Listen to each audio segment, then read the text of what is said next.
Okay, guys, thanks for coming. Tonight is basically about why I am, and most of these people up here are going to be voting no, no, and no on November the 6th. There's 3 different bond referendum questions on this ballot on November 6th, totaling $17 million. To me, that's a lot of money. I don't know about you, but I have kids in the district, and I think it's a lot of money that could be spent elsewhere, like educating these children. These kids that deserve education instead of beautiful buildings and updates. Like I said, not any of the money that is in the 17 is going towards learning for the children. This is the same thing that was introduced to us last year as one ballot question, a ballot question that I voted no for as well, because I didn't feel like this year that it's something that we need. We don't need beautiful buildings. We need educating our children. Our test scores are down because of it. Supporters of the Vote No movement do, however, feel like we would like some alternatives put towards to us, some different things that we could do to help the schools versus spending $17 million. That's how I feel, and that's how a lot of other people feel. I have had experience of going through the school district. That's kind of why I feel this way. We do support our communities, our schools, and our students, and we want to continue to support them in any way we can. We want to be a different kind of yes, one that learns to stick within our budgets and also learns to put needs before wants. So like I said before, I have been in the district for quite some time. I've lived in Heights for almost 12 years. I have 2 kids that go to the district. My kids have been through every elementary school in the district. They've also been, this year, one started at Columbia Academy. I worked at North Park myself for a little while, and I honestly, it's a different kind of atmosphere than the other 2 elementary schools. This is me as a parent talking. I don't feel like we have the same standards in every school in the district either. There was a security guard there when my kids went to school there. That security guard is no longer there. I was told it was for budget cuts reasons, but I don't believe that's true. Maybe it is. The security guard, when I was there present picking up children, dropping off children at that time, was also helping with parents coming and going, dropping off their kids. That to me is important. Now they don't have that. I would like to see that again. And instead of putting $17 million, well, $12.5 million into a school. Also, if you would like to, there is in the back volunteering for a lit drop, signs, which we're almost out of signs as of today because I just planted some more. There's refreshments, and there's also our lit handout that we've been handing out to houses throughout the district. Julie is going to go into the more why we are voting no, no, no for the 3 bond referendum questions and what happens to us as taxpayers and as individuals who live in the district. Hi, good evening. My name is Julie Gauthier, and I'm here to talk about the North Park remodel in addition for the $12,476,758. We just recently learned that North Park received a safety grant of $425,230, and we're wondering if this is going to lessen the debt. They've also received a $58,500 safety grant for Columbia Academy. Grant money can only be used for specific cases stated in the grant, so if it's for safety and security, that's what it gets used for. In 2014, a levy included money for safety and security updates. If this was so urgent, why hasn't it been completed to date?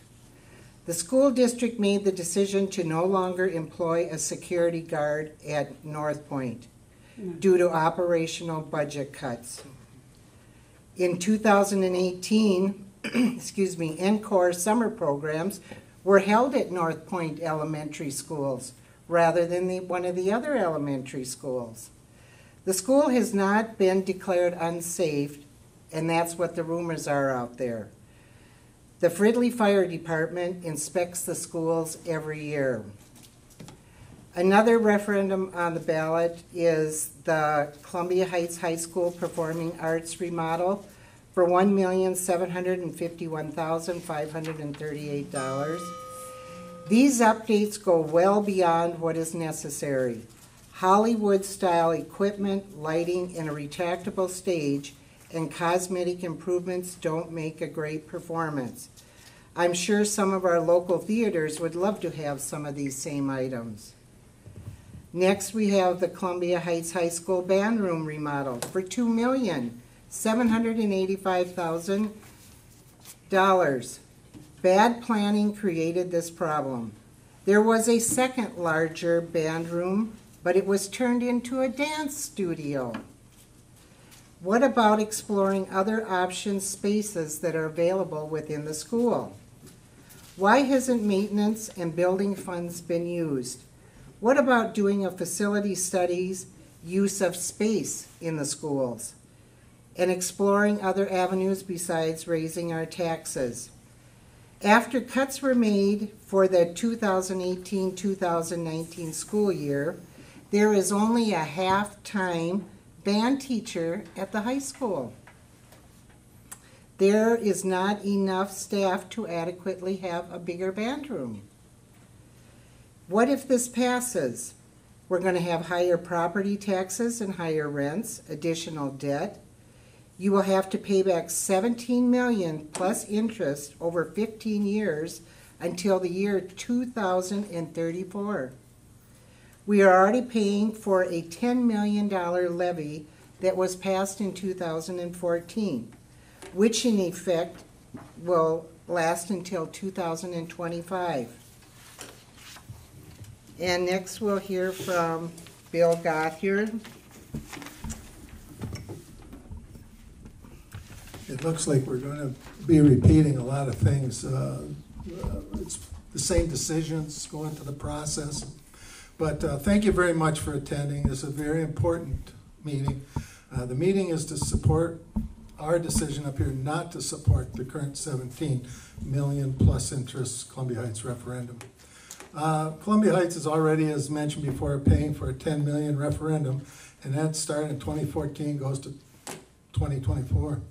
Columbia Heights School District already rejected this referendum in 2017. Columbia Heights School Board, we feel, is not willing to revise their plans or consider alternatives. The current referendum states North Park Elementary School upgrade cost is $12.5 million. This is not the total cost. The actual cost is $12.5 million plus priority 1 maintenance of $1.8 million plus priority 2 maintenance of $3.9 million for a total cost of $18.2 million. Going to put $18.2 million into a school building built in 1966 and is 52 years old. A new school building at 86,000 square feet, which is what the finished project would be, is about $245 per square foot, would cost $21 million. The Columbia Heights School Board would spend 86% of a new building cost to upgrade a 52-year-old building. Not to mention the new school would be able to get a 20-year bond, which would lower yearly costs. Building would be 20 years old when paid off.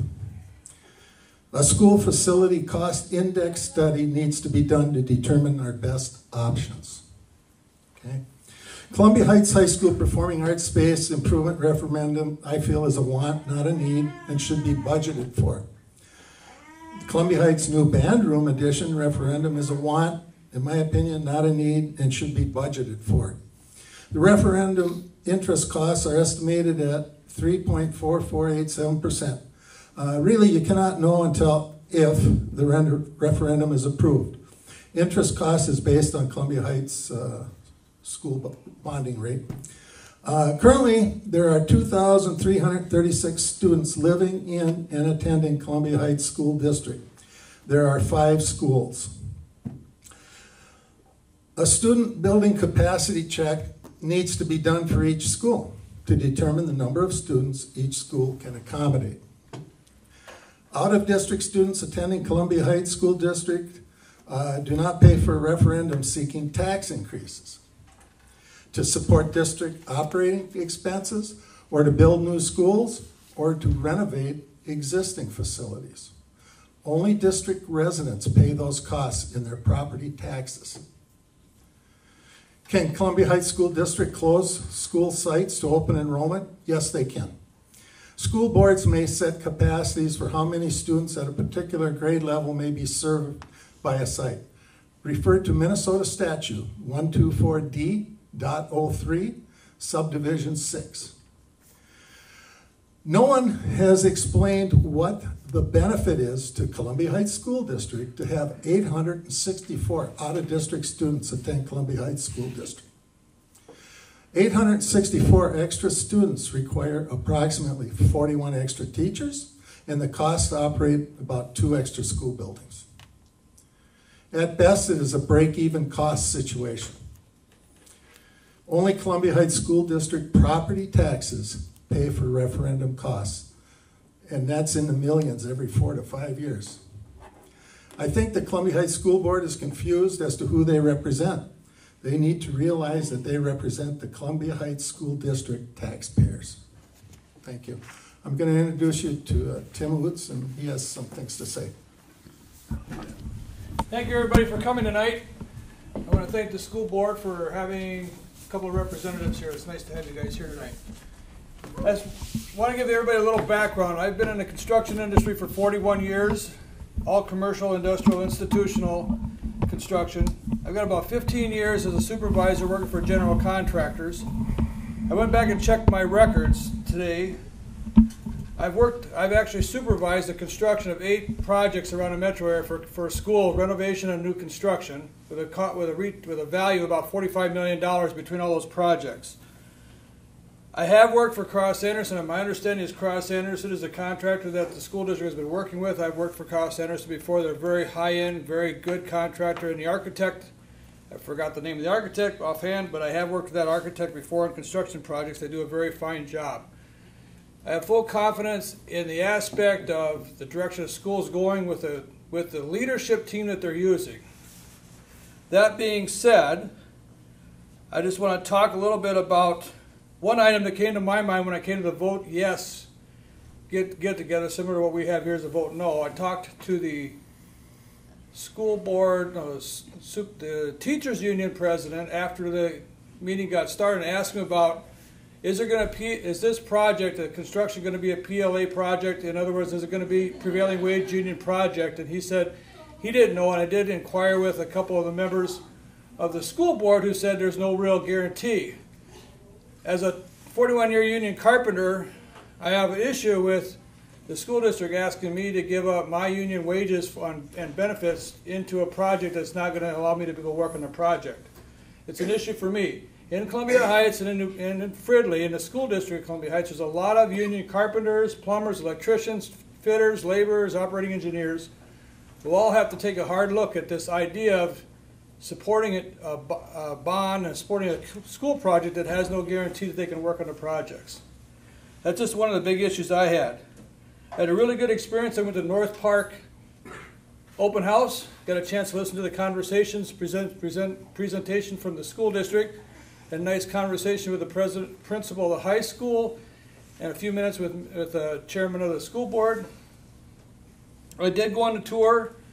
Part of the tour I missed. I got to see part of it. I went to the library. It was really interesting at the elementary library that they're in a room about this size that's in the basement, technically in a closet or a big storeroom, basically. And I asked, how long has this library actually physically been here? And he said 6 years.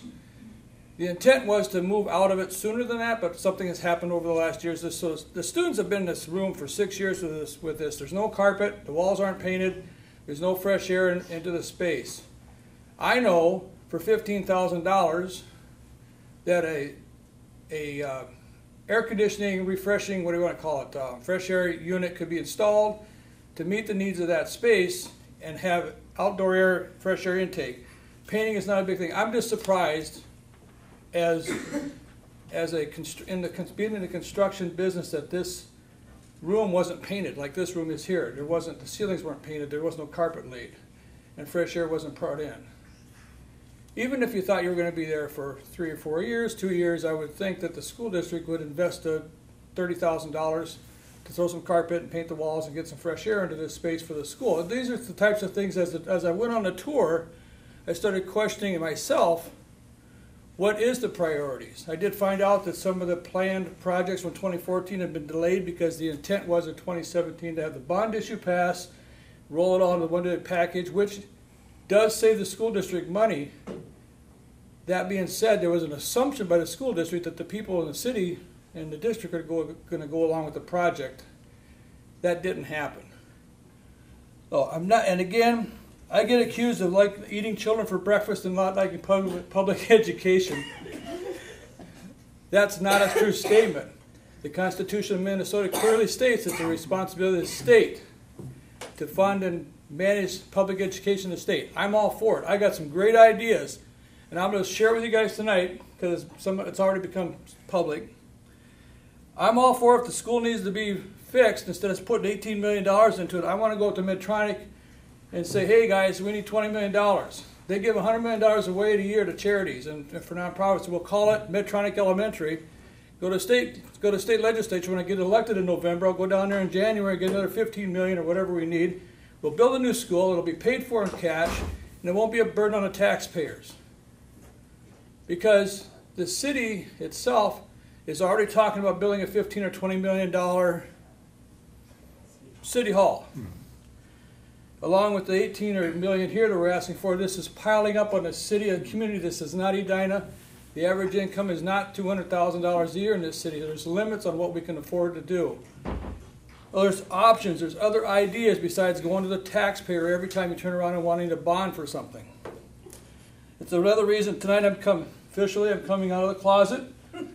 I'm a vote no supporter, and I'm officially coming out of the closet on the issue. There's an interesting conversation about the high school's auditorium.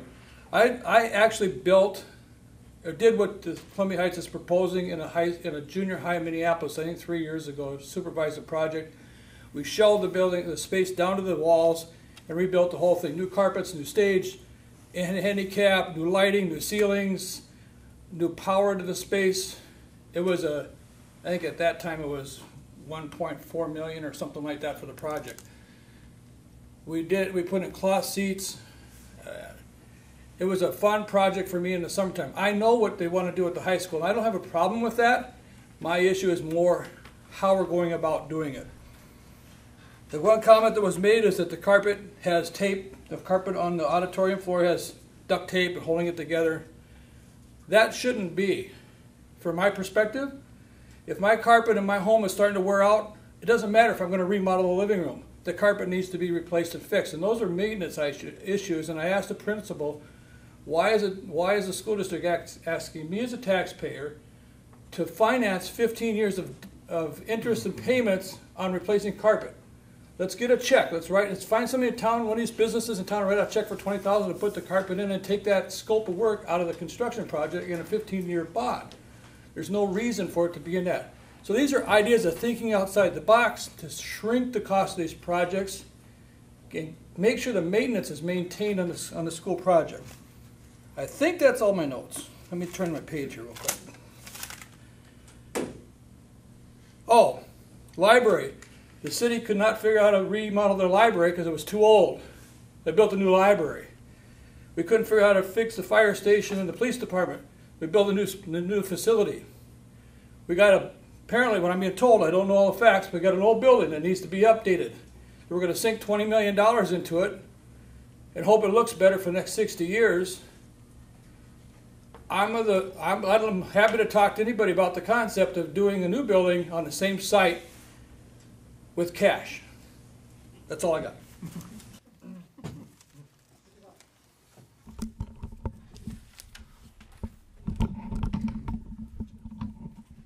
Hi, I'm Ted Landwehr. I'm a resident of Columbia Heights since 1989.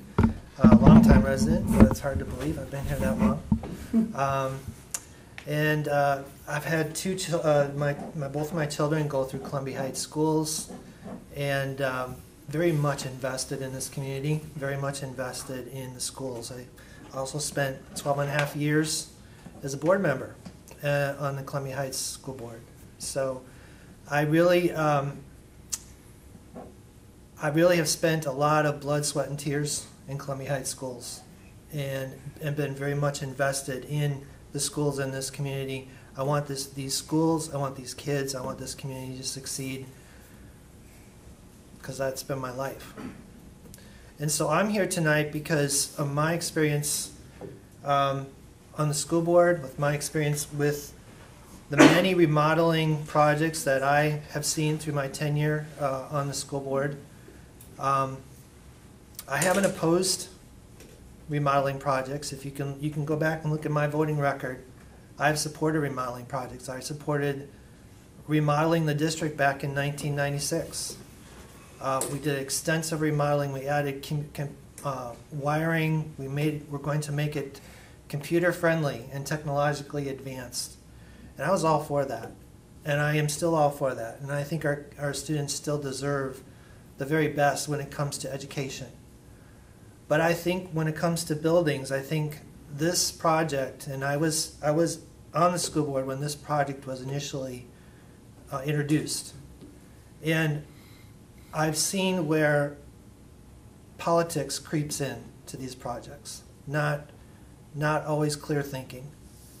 And so I think we need to really think critically about these projects, whether they're useful, whether they're actually going to be cost effective.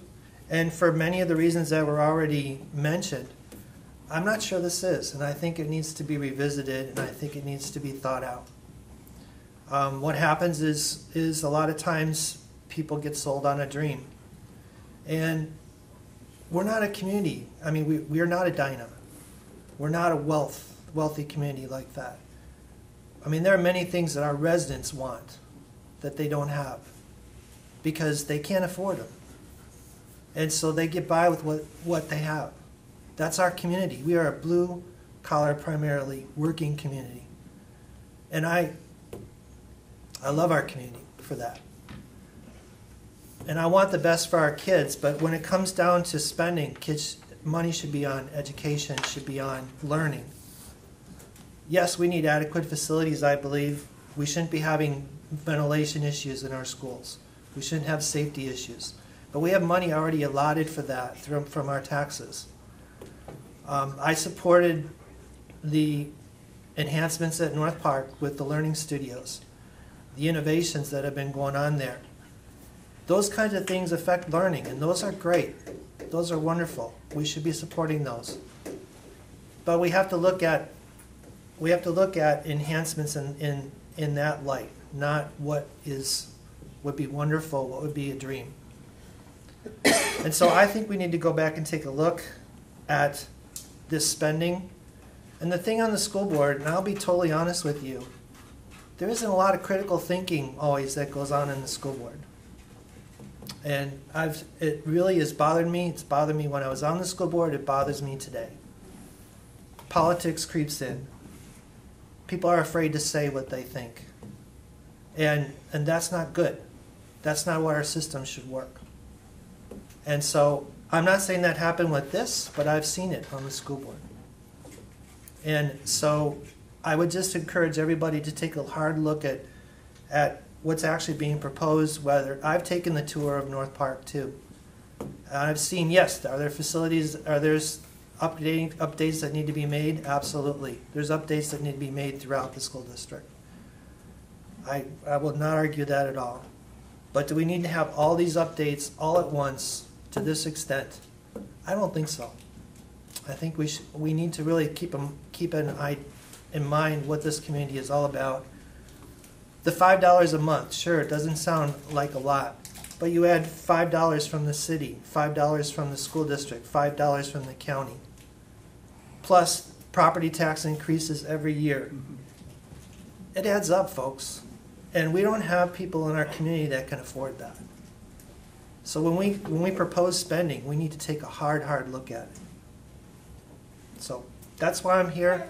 I respect the school district. I respect the kids. I want the best for them. But we also have to balance it with what our community can afford.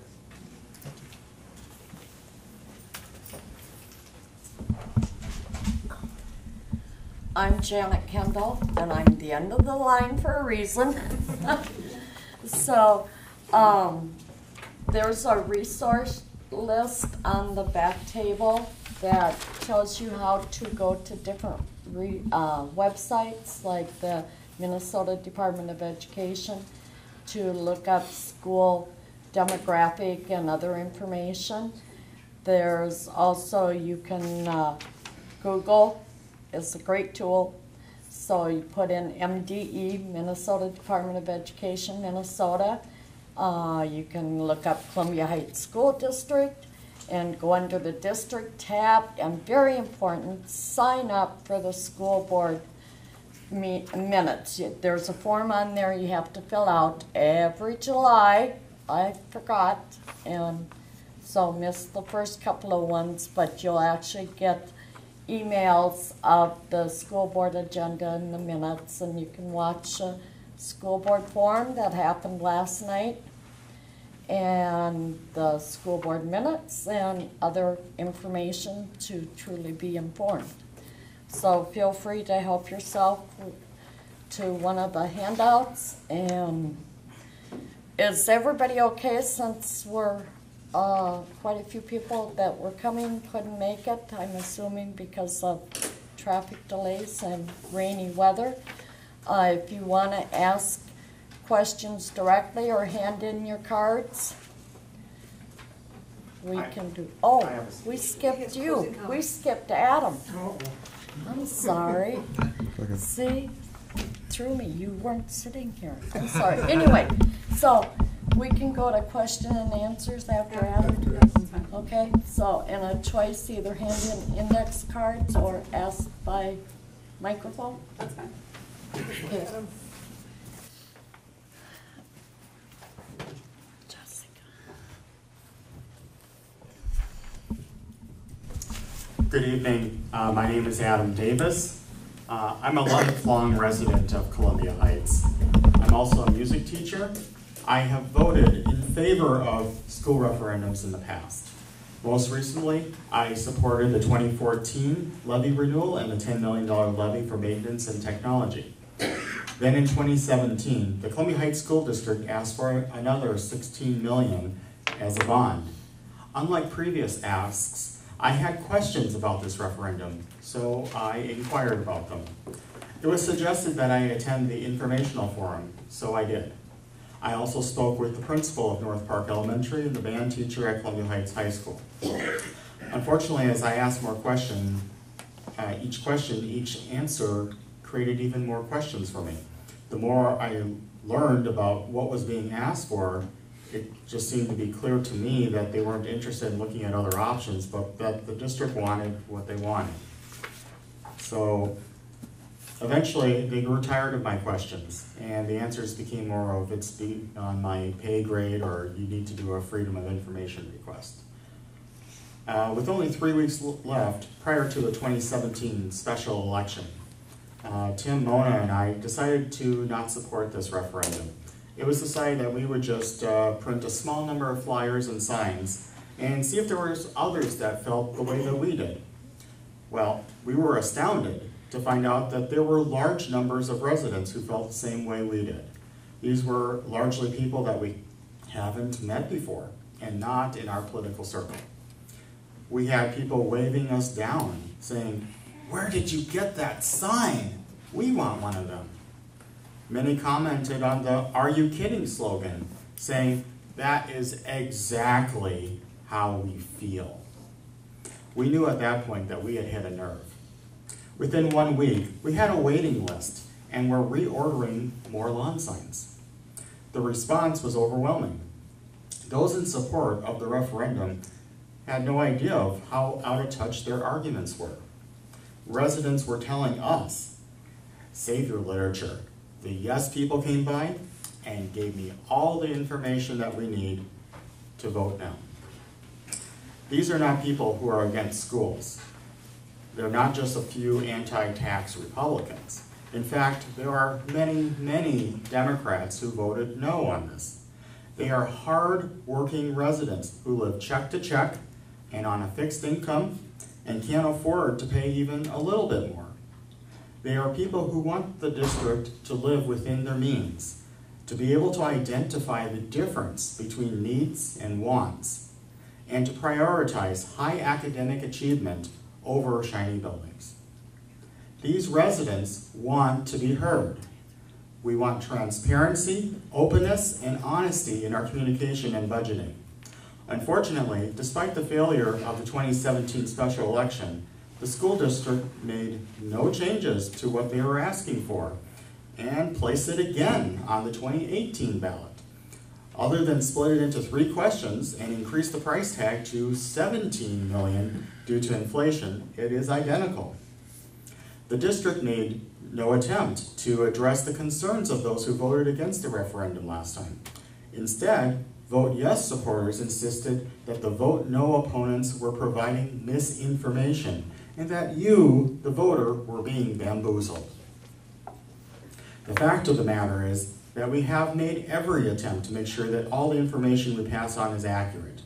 One of the biggest problems with that is sometimes the district themselves, who often provide incomplete, inaccurate, conflicting, or sometimes even non-existent communication to the residents. In May of 2018, we had heard only 24 hours prior to the school board meeting that there would be significant budget cuts. Because nothing was specified in the agenda packet, details were flying from multiple sources about what these cuts would be and who they would affect. As teachers were getting their termination notices, the consensus amongst the sources was that these were cuts that would affect music, arts, special ed, and physical education. Even Fox 9 News covered the story and interviewed 2 district residents about it. When the school board approved the cuts, there was a collective gasp among the crowd as they voted to make the cuts without any debate or input from the audience. After several days of confusion following the meeting, the district finally started to clarify exactly how these cuts would be applied. For instance, the official response is that there are no cuts in music at North Park and Valley View. However, there was no longer a music teacher to provide the music class. As someone who is a music teacher myself, I find it disingenuous to say that music was not cut when you don't have someone who is a music teacher, someone that's trained in music. I find it misleading for the district to tout that their heart is in the arts when those classes are the first to go. At the high school, they want a state-of-the-art band room addition, but currently only provide a half-time band teacher to run it all. The high school did have 2 band rooms, including a larger band room that could have been renovated and used for the purpose they wanted. Instead, they chose to turn the room that uniquely had the high ceiling and space that they needed into a dance studio. We again participated in a tour of North Park Elementary last month to see firsthand the items the district would like to improve. While there are many legitimate needs, there's also many wants, as well as some questionable decision-making. In all, North Park Elementary has over $18 million in renovations and repairs that the district has identified. As a rule of thumb, if your renovation costs exceed over half of the value of the building, you're better off replacing it. This is the case here. The Spring Lake Park School District just built Centralview Elementary at a cost of $29 million, a school much larger than what we would need. We estimate replacement costs for North Park would run about $21 million. And just yesterday, there was a school board candidate forum. Did you know about it? Not unless you're an insider. You probably wouldn't have, because the district had not publicized it on their website or their Facebook page until the night before. This lack of communication and transparency is unfortunately very common for the school district, and find those who simply want more information to be obstructionist. The district administration insists on unity over diversity of thought and wants all school board votes to be 6-0. The school district has simply lost confidence of most of its residents. They have been unwilling to revise plans, consider alternatives, or even listen. We need to send a message, demand new leadership, new ideas, and go a different direction. We want our kids to succeed. Continuing to do what has not worked won't get the job done. We are a different kind of yes. Join us and create true change and opportunity for all of our children. Thank you.